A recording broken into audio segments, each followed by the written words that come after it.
సిడ్నీలోని బోండీ beach ఉగ్ర దాడికి పాల్పడిన నిందితుడి దగ్గర ఇండియన్ పాస్పోర్ట్ గుర్తించారు ఆస్ట్రేలియా అధికారులు. ఇద్దరు నిందితుల్లో ఒకడైన సాజిద్ అక్రమ్ భారత్లోని హైదరాబాద్ వాసిగా గుర్తించారు. దీంతో సాజిద్ అక్రమ్ కి సంబంధించిన వివరాలను తెలిపారు రాష్ట్ర డీజీపీ శివధర్ రెడ్డి.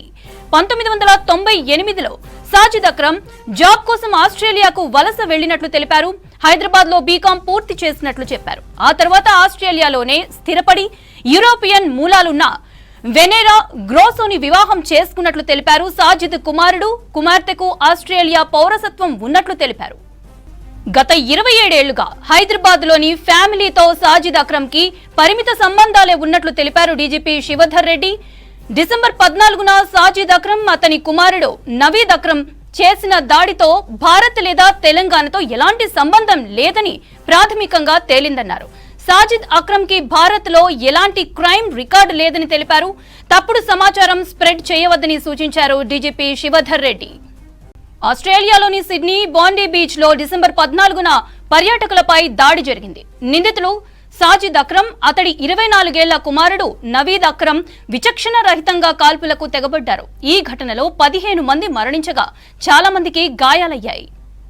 రైట్, అయితే దీనికి సంబంధించిన మరిన్ని డీటెయిల్స్ ధనరాజ్ అందిస్తారు. ధనరాజ్, సిడ్నీ ఉగ్రదాడి నిందితులపై అప్డేట్స్ ఏంటి? అండ్ అదే విధంగా ఒక్కొక్క ట్విస్ట్ వస్తూ ఉంది. నిందితుడు సాజిద్ అక్రమ్ వద్ద భారత్ పాస్పోర్ట్ లభ్యమైనట్టు తెలుస్తోంది. దీనికి సంబంధించిన అప్డేట్స్ ఏంటి? మౌనిత, ఆస్ట్రేలియాలోని సిడ్నీలోని బాండీ బీచ్లో జరిగిన కాల్పుల ఘటన పైన కూడా దర్యాప్తు కొనసాగుతూ ఉంది. ఈ కాల్పుల ఘటనకు సంబంధించిన వ్యవహారంలో చూసినట్టయితే 15 మంది స్పాట్లను చనిపోయారు. ఆ తర్వాత 40 మందికి పైగా కూడా చాలామంది గాయాల పాలయ్యారు. అయితే ఈ దర్యాప్తు వ్యవహారం సంబంధించినటువంటిలో చాలా వరకు భారత్ సంబంధించినటువంటి ఇండియన్ పాస్పోర్టు దొరకడంతో కూడా దర్యాప్తు సంబంధించినటువంటి మూలాలు ఒక్కొక్కటి బయటపడుతూ ఉన్నాయి.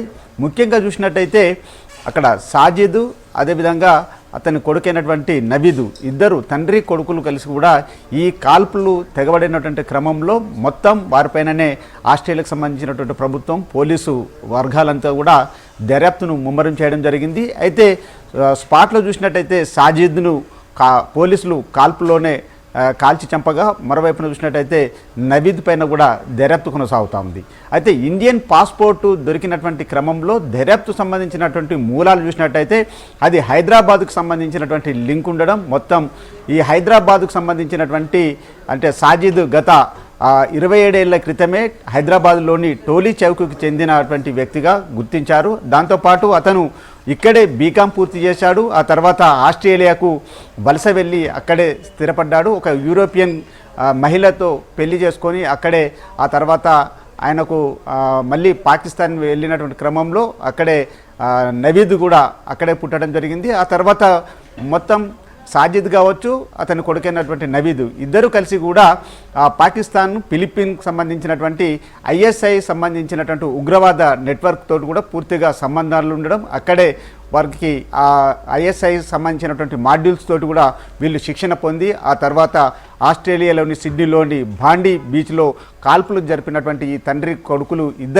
ఇద్దరికి సంబంధించినటువంటి మూలాలు హైదరాబాద్ వాసులే కావడం కూడా ఇక్కడ తెలంగాణ రాష్ట్ర ప్రభుత్వం కూడా దీనిపైన పోలీసు నిఘా వర్గాలు కూడా దర్యాప్తు ముమ్మరం చేయడం జరిగింది. దాంతోపాటు తెలంగాణ డీజీపీ శివధర్ రెడ్డి, ఇంటెలిజెన్స్ సంబంధించినటువంటి బృందం పూర్తిగా హైదరాబాద్లోని టోలీ చౌక్లోని సాజిద్ సంబంధించినటువంటి కుటుంబ సభ్యులను కూడా పూర్తిగా విచారణ చేపట్టారు. కానీ సాజిద్ చూసినట్టయితే 27 ఏళ్ల క్రితమే అతను ఆస్ట్రేలియాకు వలస వెళ్ళి అక్కడే యూరోపియన్ మహిళను పెళ్లి చేసుకుని ఆ తర్వాత 4-5 సార్లు మాత్రమే ఇండియాకు వచ్చాడు. కానీ ఆ తర్వాత సంబంధించినటువంటి అతనికి ఉగ్రవాదకు సంబంధించినటువంటి వ్యవహారాలు కానీ, ఇక ISI సంబంధించినటువంటి నెట్వర్క్ కానీ ఇలాంటి సంబంధించినటువంటి వ్యవహారాలపైన ఇక్కడ ఉన్నటువంటి కుటుంబ సభ్యులకు ఎలాంటి సమాచారం లేదని చెప్పాడు. దాంతోపాటు డీజీపీ శివధర్ రెడ్డి కూడా తెలంగాణతో పాటు ఇక్కడ భారత్లో కూడా వారిపైన ఎలాంటి నేరాలకు సంబంధించినటువంటి రికార్డు కానీ, మొత్తం ఉగ్రవాద నెట్వర్క్ సంబంధించినటువంటి లింకులు కానీ ఏవి కూడా పూర్తిగా పోలీస్ రికార్డులో లేవని,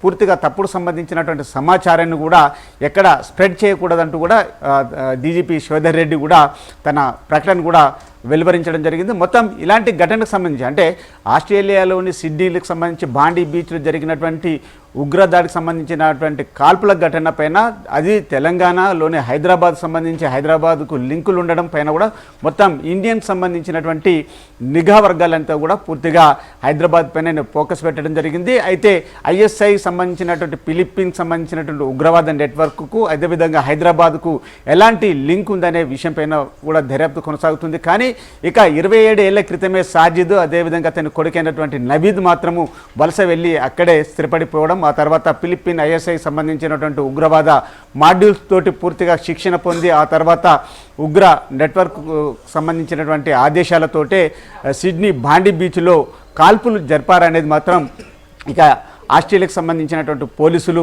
మొత్తం దానికి సంబంధించినటువంటి దర్యాప్తు కొనసాగుతుందని డీజీపీ శివధర్ రెడ్డి చెప్పడం జరిగింది. దాంతోపాటు తెలంగాణలో వారికి సంబంధించినటువంటి మూలాలు కానీ ఉగ్రవాద నెట్వర్క్ కానీ వారికి సంబంధించినటువంటి కార్యకలాపాలతో పాటు ఎలాంటి నేరాలకు సంబంధించినటువంటి రికార్డు లేదు మాత్రం డీజీపీ స్పష్టం చేయడం జరిగింది. మౌనిక.